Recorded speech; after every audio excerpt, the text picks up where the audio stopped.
Welcome back, everyone. It is time for some What the Hollywood, and I have to start on a somber note. The world lost an icon on Sunday, October 15th. Suzanne Somers sadly passed away at the age of 76 following a decades-long battle with breast cancer. Her official Instagram page shared the following message, which reads, Suzanne Somers passed away peacefully at home in the early morning hours of October 15th. She survived an aggressive form of breast cancer for over 23 years. Suzanne was surrounded by her loving husband, Alan, her son, Bruce, and her immediate family.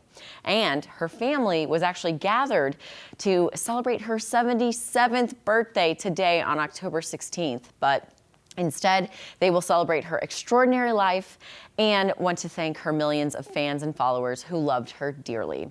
And obviously, given that this month, October, is Breast Cancer Awareness Month, her passing is just, it just hurts that much more. She starred in the TV sitcom Three's Company and went on to create a business empire ranging from workout equipment, the Thigh Master, and anti-aging beauty products and celebrities. Oh, in droves they came.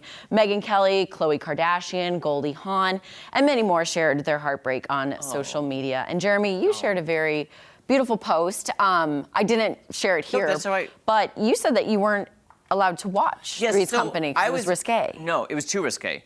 And I was very young, and it was in reruns. So, like, Nick at Night would show reruns. And I just thought it was funny because Jack Tripper, the main guy, would trip and fall a lot, and I thought it was funny. And then her character, Chrissy Snow, was kind of like the dumb blonde. She'd laugh like that. Yeah. So, as a kid, you just think it's so funny. And I just remember loving the show, not knowing what any of the double entendre meant that was a part of that show. Yes. But as a child, they're like, oh, it's too risque. But as a kid sneaking off to my parents' room to watch it when they weren't there. Yeah. And be like, oh, that's so funny. And she was just hilarious. And by the way, too, I told Maddie this yesterday when we found out, is she was a pioneer for equal pay for women in the 70s and 80s. When she demanded a pay raise to meet John Ritter's, she got fired and vilified by the production company, the network, even the co-stars. Everybody turned on her.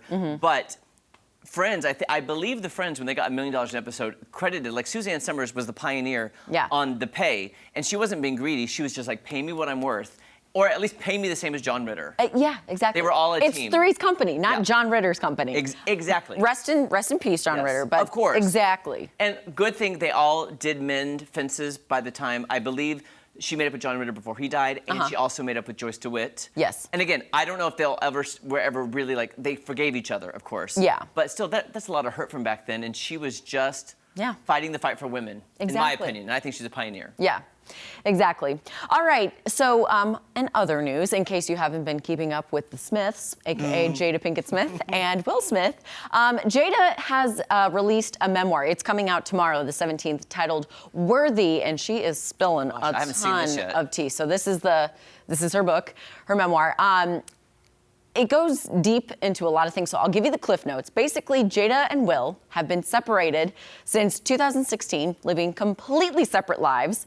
She called Tupac Shakur the real love of her life.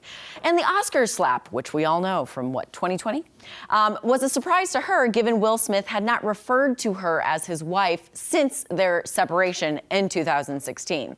In an exclusive interview, Jada told Hoda Kotb, quote, I think by the time we got to 2016, we were just exhausted with trying. I think we were both kind of just still stuck in our fantasy of what we thought the other person should be. I made a promise that there will never be a reason for us to get a divorce. We will work through whatever. She continued saying, I just haven't been able to break that promise. So she's keeping Will waiting in the wings, not getting a legal divorce. They're legally separated. So anyways, the Oscar winner, Will Smith, is speaking out about his wife's book, speaking to the New York Times, saying, when you've been with someone for more than half of your life, a sort of emotional blindness sets in, and you can all too easily lose your sensitivity to their hidden nuances and subtle beauties. He also said the revelations, quote, kind of woke him up, adding that his wife was more resilient, clever, and compassionate than he had ever understood. Okay, I support a man that is willing to stand by his legally separated wife's side for so many years. I don't. He's not mad about this from what we've heard. But Will Smith, I'm sorry, and this is my humble opinion, she is playing him like a fiddle, like a fool, And I feel very bad for him. As soon as you told me this last week and we were talking about it, I was like, he jeopardized and ruined his career for a while over her when they were separated over that slap at the Oscars, which was totally uncalled for. Right.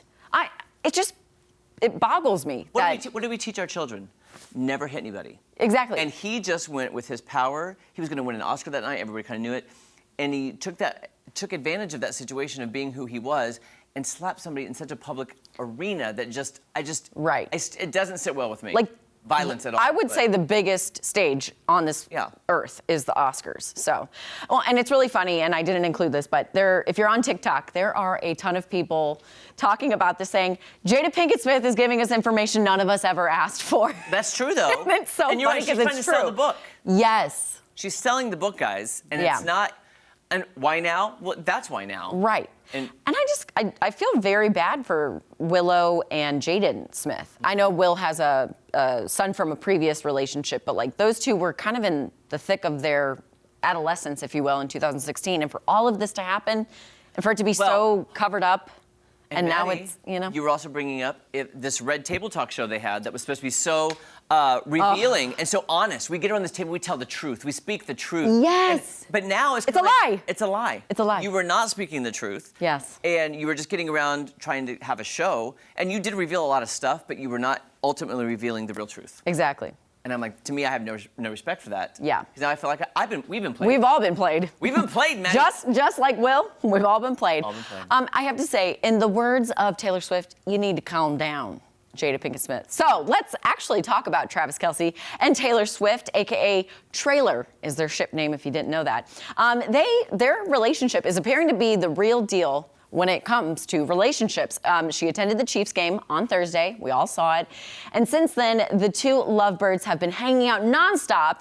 On Saturday, the couple made their first official outing together. What? I know. What? The Cruel Summers singer and the NFL player were photographed holding hands while making their way into Nobu, of course, where they grabbed a quick bite before appearing on Saturday Night Live. I know. If you're wondering why the couple was there, well, let me tell you. Swift was there to introduce musical guest Ice Spice, and Kelce participated in a skit poking fun at his headline-making romance. Then, the following day, yesterday on Sunday, Taylor and Travis were spotted packing on the PDA while out on a romantic dinner date. And a source told Page Six, quote, they were holding each other and talking and kissing in the main spot where the waiters and people had to walk by. They didn't care, nor did they move. Or was it planned? Well, we know it's Taylor. She's calculated. Well, everybody says that, but I'm hoping that it wasn't calculated and that it was real. I think it is real. Because I'm so tired of everybody saying, oh, she's so everything is a publicity stunt. Everything is like to plant the Easter egg. Everything is this to lead her fans wanting more. But I'm like, you know what? At some point, you just got to live your life, Taylor. Yeah. And I hope she's happy. I hope he's happy. Okay, so dare I say, they're growing on me as a couple. Like, I get it. I'm starting to think about wedding bells. I don't know why. It's very, very premature for me to think that they could actually get married. I see that. You know, but they're kind of cute. Ew, why am I saying that? Here's what I want. I love the national attention this bringing to Missouri. Yes. That's what I like. Hey, we're on the map again. Because like Jesse Inman had said too, is like he never thought in his wildest dreams that the Chiefs would be where they are. Was that a subtle song reference? She has a song called Wildest Dreams. Oh my gosh, no, I didn't even, you know I don't know Taylor songs, so I'm sorry guys. I did not mean to, but thank you. You're welcome. Good catch.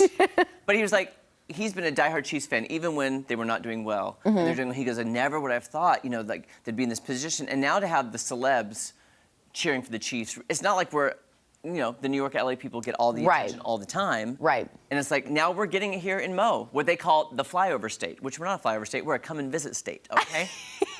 We are Chiefs Kingdom. Come on, guys. Yeah. So I am now I'm on board with it because I like what it's bringing to the state and hopefully tourism. Tourism, boosted. Revenue. Economy. Helping boom, Missouri. boom. I'm just thinking, guys. I guess we do have to give credit where credit is due. Thanks, Taylor. And that was in my wildest dream. Thank you for that song. There you go. I didn't even know. Have you ever heard it? Oh, I don't know.